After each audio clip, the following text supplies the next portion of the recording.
साधन को हरिभजन है, कै सत्संग सहाय। अगर हम सत्संग सुने तो सुनते सुनते बुद्धि पवित्र हो जाती है और फिर निश्चय होने लगता है। आप जिनके लिए रो रहे हैं, जिनकी बुद्धि पावन हुई, उन्होंने तिरस्कार पूर्वक छोड़ दिया। रत्नावती जी, भक्तमाल में चरित्र है, पढ़ लीजिए। रत्नावती जी पूरे रानी के जैसे सुख होते हैं वैसे ही रानी थी, वैसे ही सुख में मगन थी, कोई हरि भक्ति, कोई भजन, कुछ नहीं। और राजा भी अत्यंत प्यार करते थे। पर दासी वो वृंदावन आती थी और संतों का संग करती थी, सत्संग, तो उसके हृदय में गोविंद के चरणों में प्रीति उत्पन्न हो गई। वो रानी के कभी पैर दबा रही होती तो एकदम बोल पड़ती, हा कुंज बिहारी, हा गोविंद।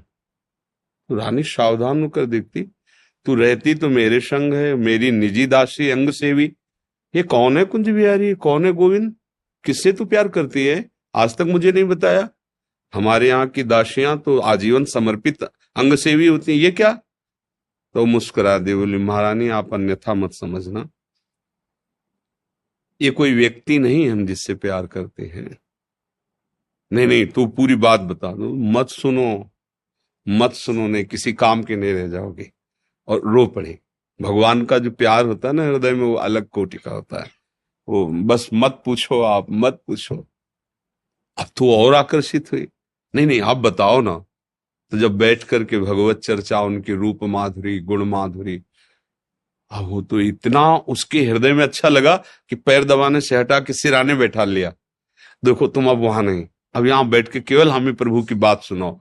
इतना रंग चढ़ा कि हृदय विकल हो, उनका कैसे दर्शन हो सकते हैं, गोविंद के कैसे दर्शन हो सकते हैं, बिहारी जी के कैसे दर्शन हो। तो उनका महारानी जी एक उपाय है, यदि प्रगट में संतों का संग किया जाए तो निश्चित संत सभा में गोविंद छुपे रहते हैं, वो जरूर कृपा करेंगे। तो रानियों कहीं जा तो सकती नहीं, तुम ऐसा करो बगल में एक भवन तैयार करवाओ संत सेवा के लिए, और संतों को बुलाओ, और हम स्वयं बनाएंगे, संतों को पवाएंगे, उनके श्रीमुख से भगवत चर्चा सुनेंगे। उस समय दिल्ली में बादशाह के समीप विराजमान थे माधो सिंह, उनके पति का नाम था। अब रानी का हुक्म, महल के निर्माण हुआ, पास में संतों, और खिड़की से वो दर्शन करती, फिर सुंदर भोग पधराती, जाके सब संतों को पवाती। ये जब सूचना पहुंची राजा के बाद, बिना हमारे आदेश के संत निवास बन जाना, संतों के बीच में, रानी को ऐसे कोई सहज थोड़ी देख सकता, जाना सब तो हुक्म कर दिया, बिल्कुल नहीं, संतों के समीप जाना बंद, ये सब बिल्कुल, क्योंकि एक राज मर्यादा होती है ना। और कुछ कठोर शब्द कहे, तुरंत नाई को बुलाया, अपना मुंडन कराया और संतों के बीच में बैठ गई, बोले आज से राज अन्न का त्याग। अगर मैं कहीं रानी हूं, कहीं भी किसी भी अंग में, मैं उसे रानी नहीं रहने दूंगी जो मुझे संत और गोविंद से दूर कर दे, कदाप। ये जब सूचना पहुंची को तो मुड़ मुड़ा के बैठ गई सुन। तो सोचा ये तो मतलब भारी के भारी अपमान, इससे ज्यादा क्या हो सकता है। अगर मैं मारता हूं तो प्रजा विरोध में हो जाएगी, इसलिए इसको मारना तो है। बोले एक जंगली सिंह लाओ और छोड़ दो, तो संतों को, रानी को, सबको मार डालेगा। ऐसा ही किया गया।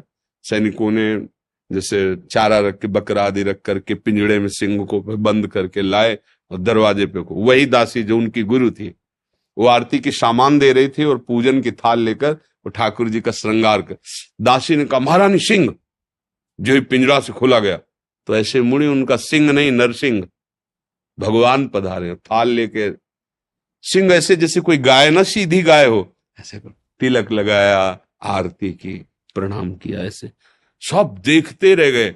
फिर लौटा सिंह को मारी छलांग, तो जो ऊपर बालकनियों में खड़े देख रहे थे ना मानसिंह के आदमी, फाड़ के फेंक दिया और गुर्राता हुआ भाग गया। अगर हम अपनी भक्ति के रंग में आ जाएं तो फिर हमारा ये माया मोह संसार नष्ट हो सकता है, अन्यथा हमारे शब्द तो जरूर अच्छे नहीं लगेंगे, पर सही पूछो तो कृपा है जो असलियत का पता चल रहा है। यहाँ कोई किसी से प्यार नहीं करता, अपने सुख स्वार्थ की जब तक पूर्ति लगती है, हमारा मन जब तक राजी है, तब तक हमें आपको प्यारे कहते हैं, अपना प्यारा बना लेते हैं। और जब हमारा मन कहीं और राजी हो गया तो आपकी तरफ देखते नहीं। संसार का ये स्वरूप। पर मेरे प्रभु